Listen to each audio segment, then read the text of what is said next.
Welcome to study channel. मेरा नाम है मोहम्मद कैसर। सप्लीमेंट्री रिजल्ट को लेकर स्थिति अब साफ हो गई है। बिहार शिक्षा विभाग पटना की तरफ से नोटिस जारी करके बता दिया गया है कि वो अब सप्लीमेंट्री रिजल्ट नहीं देने वाले हैं और सभी अभ्यर्थियों को निर्देश दिया जाता है कि पूरक परीक्षाफल प्रकाशित करने हेतु विभाग या आयोग पर किसी भी तरह का दबाव बनाने का प्रयास नहीं करें छात्र। तो TRE 2 का सप्लीमेंट्री रिजल्ट जारी करने के लिए आज छात्रों का एक आंदोलन था।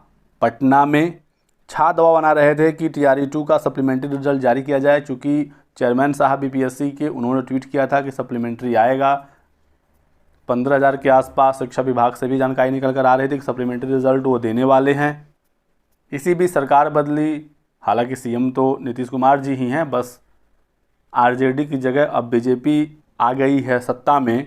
तो छात्रों ने कहा कि जल्द से जल्द सप्लीमेंट्री रिजल्ट जारी किया जाए, लेकिन शिक्षा विभाग ने क्लियर कर दिया है कि निर्णय लिया जा चुका है कि TRE 2 का सप्लीमेंट्री रिजल्ट प्रकाशित नहीं होगा और वैसे सभी अभ्यर्थी जो पूरक परीक्षा प्रकाशित करने हेतु आयोग और विभाग पर दबाव बना रहे हैं उन्हें चिन्हित कर आयोग की अगले परीक्षा से उन्हें वंचित करने की कार्रवाई की जा रही है। तो जो भी छात्र प्रेशर बना रहे हैं, आंदोलन कर रहे हैं TRE 2 के सप्लीमेंट्री रिजल्ट को लेकर, उन्हें TRE 3 से डीबार कर दिया जाएगा, उन्हें रोक दिया जाएगा। तो बड़ा और कड़ा एक्शन ले रहा है बिहार शिक्षा विभाग और इस प्रेस विज्ञप्ति से ये भी साफ हो गया है कि अब कोई भी सप्लीमेंट्री नहीं आने वाला है।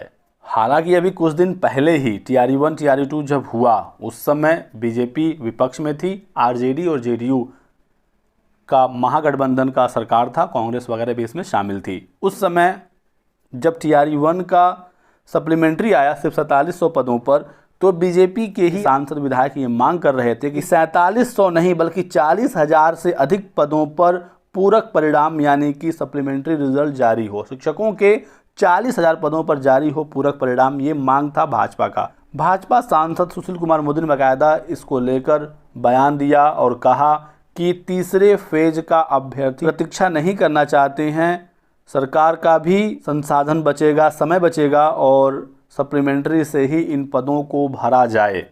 लेकिन अब जब BJP खुद सत्ता में है तो वो सप्लीमेंट्री देने से इनकार कर रहे हैं।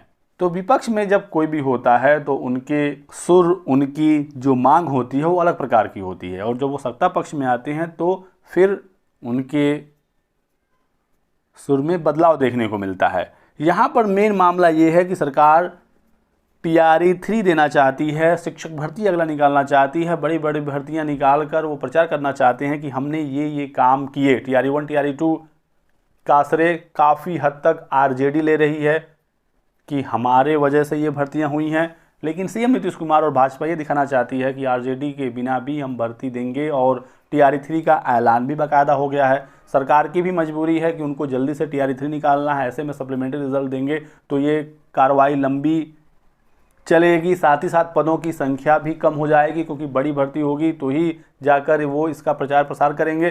सप्लीमेंट्री देकर जब पदों को पहले ही भर देंगे तो बड़ी भर्ती निकालेंगे कैसे?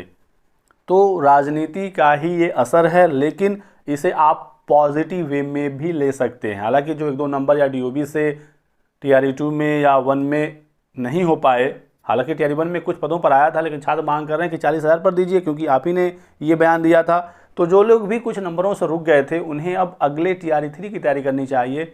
जो आपके कंट्रोल में चीज़ें नहीं हैं उस पर ज़्यादा समय व्यर्थ ना करें। जब क्लियर ही कर दिया गया है कि सप्लीमेंट्री नहीं आएगा और TRE 3 की आप तैयारी करिए, आपको वंचित भी किया जा सकता है अगली परीक्षा से, तो अब आपको फोकस्ड हो जाना चाहिए TRE 3 के लिए। और यदि रोजगार को लेकर राजनीति हो रही है तो इसे आप पॉजिटिव वे में लीजिए कि ये बेहतर चीज़ है, कम से कम रोजगार को लेकर सरकार राजनीति कर रही है और यही तो होना ही चाहिए। नहीं तो काफ़ी अन्य मुद्दे आप देखते होंगे अलग अलग राज्यों में किन किन मुद्दों पर वोट मांगे जाते हैं। बहुत अच्छी बात है कि बिहार में रोजगार को लेकर राजनीति की जा रही है। चुनावों से जस्ट पहले लगातार भर्तियां देखने को मिल रही हैं ताकि लोग अट्रैक्ट हो सकें और सरकार को वोट दें। तो सरकार अपना फ़ायदा सोच रही है, आप लोग तैयारी करके अपना फ़ायदा सोचिए और अपना एक सीट निकालिए, BPSC से सरकारी शिक्षक बनिए।